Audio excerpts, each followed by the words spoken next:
If you are a weather junkie, you're used to looking at weather maps and you see this very familiar concept of a weather front.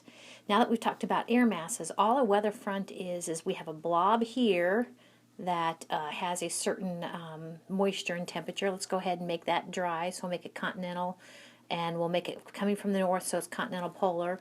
And then we have another air mass here. Okay, we'll go ahead and make that moist, so we'll give it maritime, and we'll make it warm, so it'll be tropical.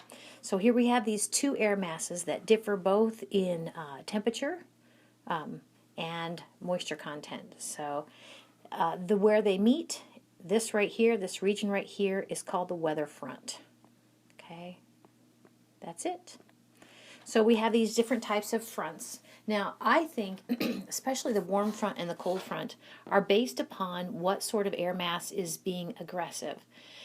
So warm front actually means that warm air is on the move. So of course here in North America, our warm air masses will come from our south. So here we go. There's a warm blob of air. I don't know if it's dry or moist, but it's warm and it's moving this way. I know that because we have the symbol for a warm air mass right here. Okay, so warm is usually red, but not. If you can't get color, then at least go with the semicircle. Okay, so warm front means warm air is moving into cooler air. So a cold front means that cold air is moving into warmer air. So usually this thing will come down from our north, so it's usually like this. Okay, and again, we have a shape thing going on. Usually they're blue, but if we don't have color, that's fine. The shape is a triangle. So that is telling you that we have a blob of air that is cold and it's pushing this way. That's what that line means. And then we have a couple of other kind of miscellaneous weather fronts. So I said that a warm front is where you have warm air on the move. A cold front is where you have cold air on the move. And a stationary front is a standoff.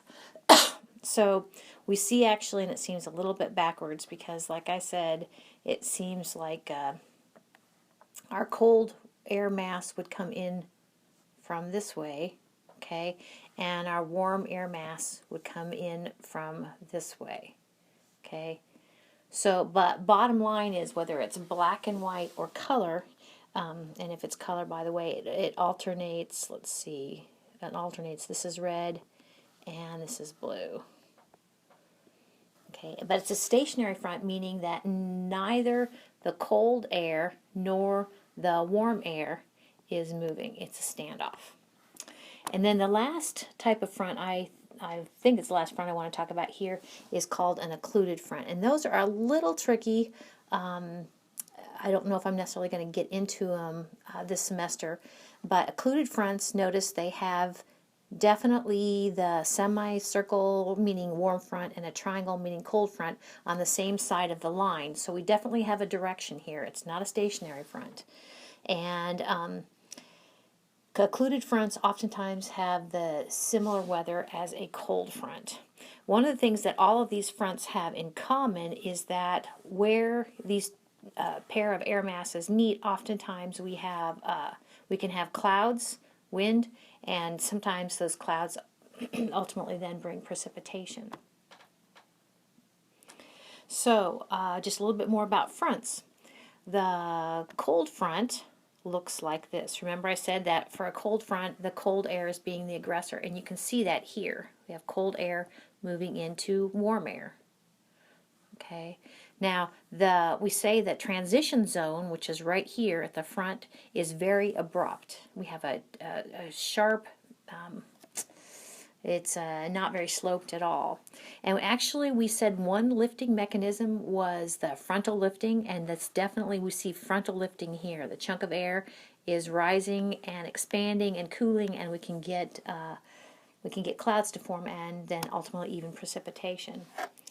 If we compare the slope or the situation with now a warm air mass being the aggressor, okay, here's our warm air moving this way. Now, cold air is more dense, and that's actually what you're seeing here, dense. The cold air is kind of stubborn, kind of hugging the ground.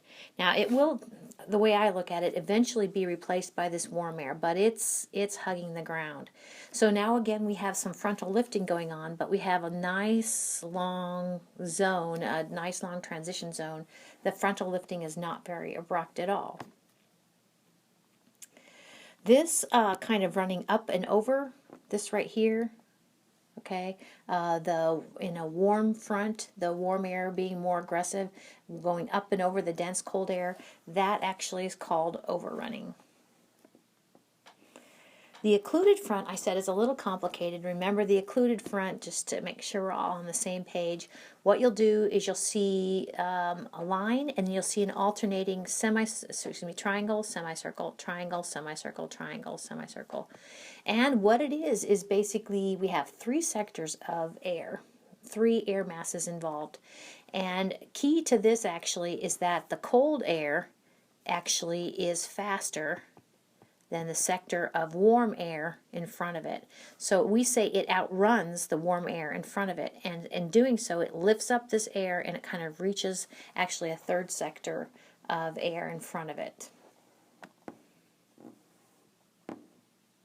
So this is a typical, what maybe a typical surface map might look like. Again, and I'm kind of used to color, maybe you are too, we see up here the triangles. These will usually be in blue. Of course, this is a cold front. And here we see the semicircles. Usually they'll be in red. This is a warm front moving this way. In my 16-week class, we actually talk about this, that oftentimes here in these, at our lines of latitude called the middle latitudes, we oftentimes get this kind of low pressure. We're talking more about low and high pressures coming up. We'll have this low pressure, and from it extending a cold front and a warm front, and it swings actually the same direction, go figure, that the Earth spins on its axis of rotation. We call that actually cyclonic movement, counterclockwise.